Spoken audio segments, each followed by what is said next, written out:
Mas atenção a isso, irmãos. Hábitos são mais fortes do que o desejo, do que a vontade. Você pode ter vontade de mudar. Vontade. Dentro de você. Ninguém consegue ver. Ninguém consegue medir. Ninguém consegue sopesar a vontade. Vontade é uma coisa subjetiva. Está dentro de você. Ninguém vê. Mas você pode ter muita vontade. E mesmo assim não vai mudar. Se primeiro os hábitos não mudarem. Tá claro isso? Não muda. Não muda. Por que a pessoa que fuma, às vezes tem uma tremenda dificuldade de deixar o cigarro, o tabaco? Porque é um vício ligado a hábitos. Você pode ver que a pessoa geralmente fuma quando está estressada, quando está ansiosa, quando está agoniada ou quando está solitária, não está bem, aí acende um cigarro e fuma. Mas daqui a pouco ela transfere aquilo para um hábito social. Já prestou atenção que quase todo mundo que fuma toma um cafezinho? Aí preste atenção, uma coisa se liga a outra. Tomou um cafezinho, ela tem vontade de fumar. E se fumar, primeiro, tem a vontade do café depois. Tem pessoas que habituaram-se a fumar no trabalho, por exemplo, escrevendo, digitando, calculando, e se liga ao hábito a outros. E depois é muito difícil sair por uma questão bem simples. O cérebro entende a geração de prazer. E a pessoa só consegue sentir algum prazer praticando aquele hábito. Isso está claro? Repetindo para você que não anotou. Nada muda enquanto os hábitos não mudarem. Mas os hábitos são mais fortes do que a vontade. E agora, pastor? Se os hábitos são mais fortes que a vontade e a vontade não vence, o que eu faço? Muda-se os hábitos. Só que isso requer preço. Diga comigo. Requer preço. Mudar hábitos dói. Mudar hábitos incomoda. Mudar hábitos requer preço. Deus está dizendo, sai daí, amigo, vai mudar esses hábitos tudo teu aí? Eu preciso tratar com você, mas não dá para tratar com você fazendo as mesmas coisas, andando do mesmo jeito, com as mesmas pessoas. Não vai funcionar. Tá claro? Sai da tua terra, da tua parentela e da casa do seu pai. Deus está dizendo que a família de Abraão não presta, não vale nada? Não é isso. Mas existem situações onde a pessoa só vai se desenvolver se ela tiver vida própria. Tá claro? Vida própria. E disse, e vá para a terra que mostrarei. Deus nem mostrou a terra ainda, ele só disse, vai, começa a viagem e depois eu te falo para onde é que você vai. Aí já começa a provar a fé de Abraão. Porque quem é que vai sair, irmãos, da sua segurança, do seio familiar, do meio dos seus amigos, né, da sua terra, da sua gente, para ir para uma terra que não é a sua, para um povo que não é o seu? Não é todo mundo que... Eu fiz isso, mas não é todo mundo que faz. Não é todo mundo que faz isso. É muito mais fácil ficar entre os seus. Por quê, pastor? Porque é melhor um mal conhecido do que um mal desconhecido. Pastor, olha, lá em casa, deixa eu fazer uma enquete rápida.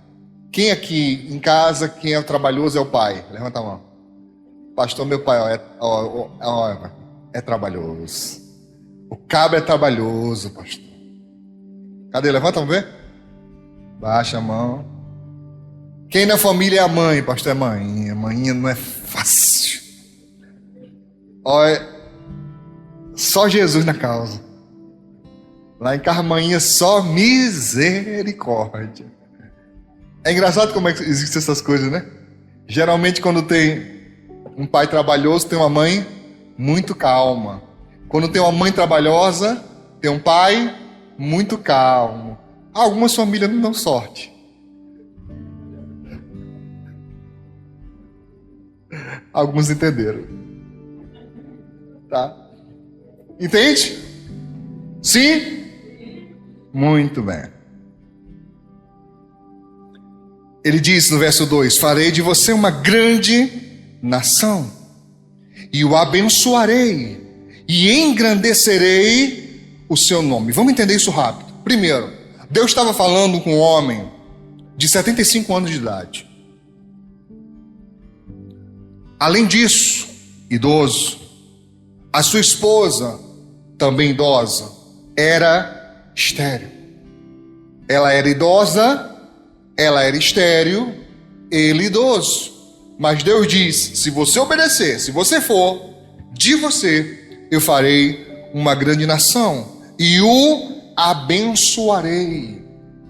E o que mais? E engrandecerei o seu nome. Eu acho uma coisa interessante, porque abençoarei fala de tudo que é tipo de bênção: financeira, saúde, paz, harmonia, tudo que é bênção. Mas Deus diz também: engrandecerei o teu nome, ou seja, você vai ser famoso, o seu nome vai ser diferenciado. E ele diz mais: seja você uma bênção. Amém? Seja, não é tenha, é seja uma bênção. É isso que poucas pessoas entendem, irmãos. Muita gente vive correndo de um lado para o outro nessa vida, buscando bênção, buscando crescimento, buscando estabilidade, buscando bênção financeira, bênção familiar. E eu não estou falando daquelas pessoas que colocam o material, a vida material, acima da espiritual. Nem estou falando dessas. Eu estou falando de pessoas normais, que creem em Deus, que amam a Deus, que temem a Deus, mas é uma correria para um lado e para outro, uma batalha de um lado para outro.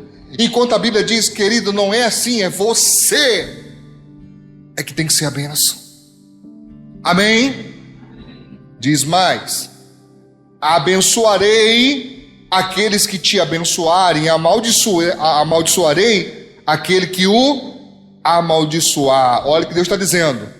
Olha, o Abraão, você vai sair nessa tua jornada. Quem te abençoar, quem não tem, sabe, um limite, qualquer um que te abençoar, só pelo fato de te abençoar, já vai ser abençoado. Em contrapartida, quem te amaldiçoar, não importa quem seja, será amaldiçoado. E eu já vi isso muito acontecer, irmãos. Eu já vi pessoas que não são de Deus, que não servem a Deus, que nem gostam de igreja, nem gostam de religião, mas sempre que podem ajudam, abençoam. Ela não vai, mas ajuda. E por alguma razão, que agora nós estamos vendo qual, a bênção chega nelas. Você está me entendendo?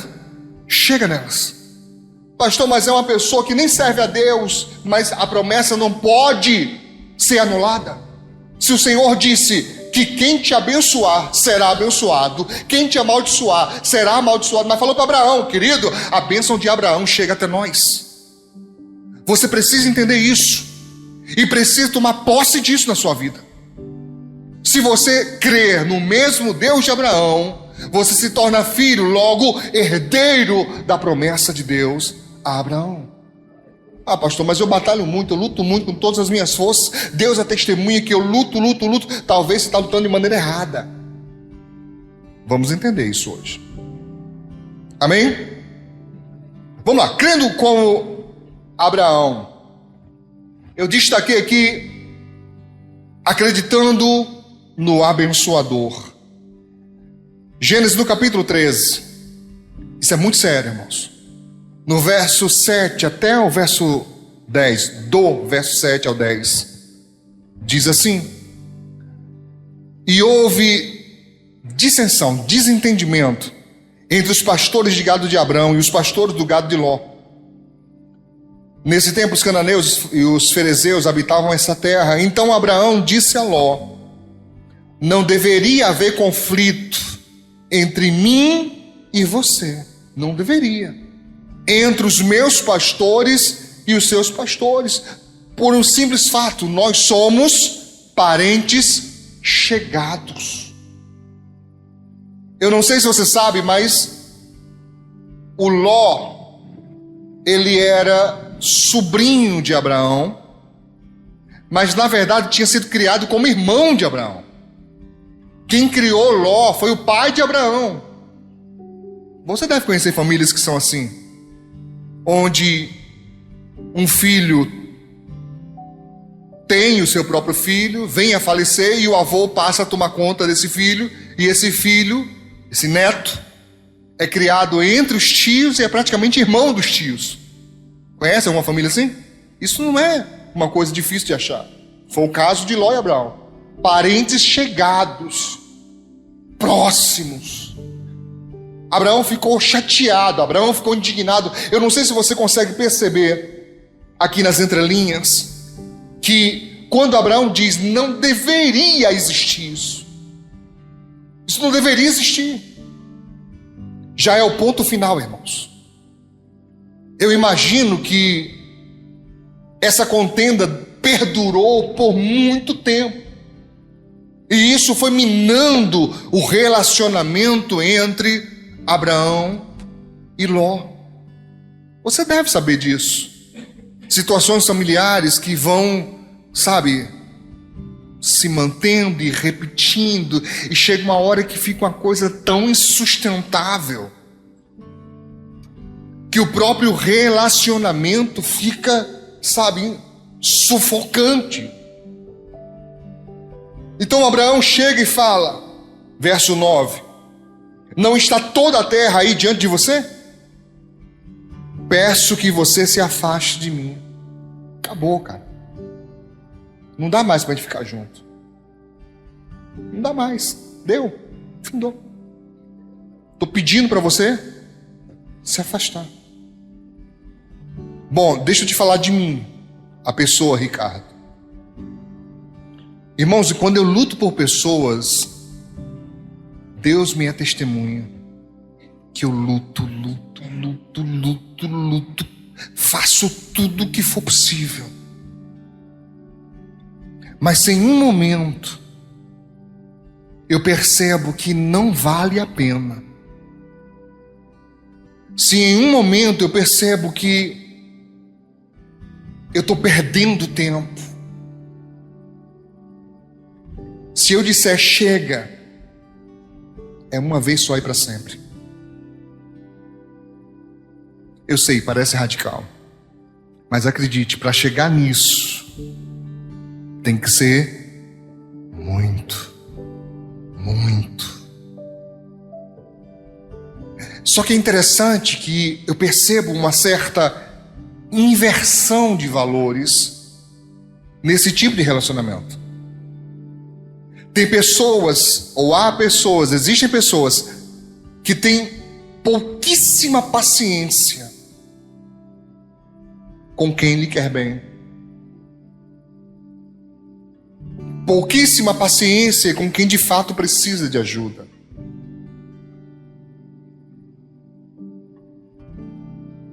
E uma abertura enorme, absurda, com quem não lhe valoriza. É uma inversão de valores perigosíssima. Note que Abraão, ele deixa claro, nós somos parentes chegados. Isso não deveria estar existindo, mas não tenho culpa. A minha leitura desta situação é como se Abraão dissesse, cara, você deveria ter feito alguma coisa. Se os teus pastores estão chegando ao ponto de perturbar a minha vida, é porque você é conivente com isso. É porque possivelmente você concorda com eles. Porque você sabe, irmãos, dá uma olhadinha para o seu irmão ao seu lado aí. Olha, pra essa cara pálida, olha. Há pessoas que terceirizam o mal. Dá uma olhadinha pro teu irmão, será que essa pessoa é uma dessas, hein? Tem gente que terceiriza o mal. Ela mesma não faz nada, não diz nada. Mas por trás... Entende? Olha aqui para minha mão. Imagina.